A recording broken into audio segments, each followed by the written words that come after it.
Hello friends, তোমরা কেমন আছো? চলে এলাম একটা নিউ ব্লগ নিয়ে। আমরা গিয়েছিলাম জানুয়ারি মাসে 2025-এর প্রথমের দিকে স্বামীনারায়ণ মন্দির পৈলানে। বন্ধুরা, পৈলানে স্বামীনারায়ণ মন্দিরে ঘুরতে এসে মনে হচ্ছে যেন চলে এসেছি রাজস্থানে জয়পুর বা উদয়পুরে। দেখো মন্দিরটা কতটা সুন্দর লাগছে, আলোর ছটায় চারিদিকে ঝলমল করছে, দেখতে পাচ্ছ? চারিপাশটা দেখো বন্ধুরা, কত সুন্দর কারুকার্য করা দেখতে পাচ্ছ। আর মন্দিরে 6:30টার সময় আরতি হয়। যেহেতু আমরা একটু দেরি করে এসেছি, আরতি হয়ে গেছে। ভিতরে ক্যামেরা অ্যালাউ নেই, তাই তোমাদের মন্দিরের ভিতরে ভগবানকে তোমাদের দর্শন করাতে পারলাম না। যাই হোক, তোমাদের চারিপাশটা আমি ঘুরিয়ে দেখালাম। এদিকে মন্দির বন্ধ হওয়ার সময় হয়ে এসছে, যার জন্য মন্দিরের কমিটি থেকে কর্তৃপক্ষরা আমাদের তাড়া দিচ্ছে চলে যাওয়ার জন্য। দেখো এদিকে আমার ছেলে, তোমাদের দাদা ভাই, আমরা সবাই এদিক থেকে বেরিয়ে আসছি।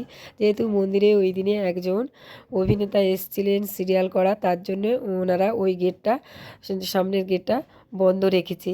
আমরা এদিক থেকে যাতায়াত করছি। চলো কে এসছে তোমাদেরকে দেখাই। চলো বন্ধুরা। যে সকল বন্ধুরা এখনও পর্যন্ত পৈলানে স্বামীনারায়ণ মন্দির দর্শন করোনি, তাদের উদ্দেশ্যে একটি কথা বলা, তোমরা পারলে একদিনের ছুটিতে পৈলান স্বামীনারায়ণ মন্দিরে দর্শন করে যেতে পারেন। এখানে এলে ভোগেরও ব্যবস্থা রয়েছে। তোমরা যারা কলকাতা থেকে আসতো, তাহলে ধর্মতলা থেকে ডায়মন্ড হারবার গ্রামী বাসে নেমে পৈলান হতে এই মন্দিরে আসতে পারো। তাছাড়া মাঝেরহাট স্টেশনে থেকে আসতে পারো।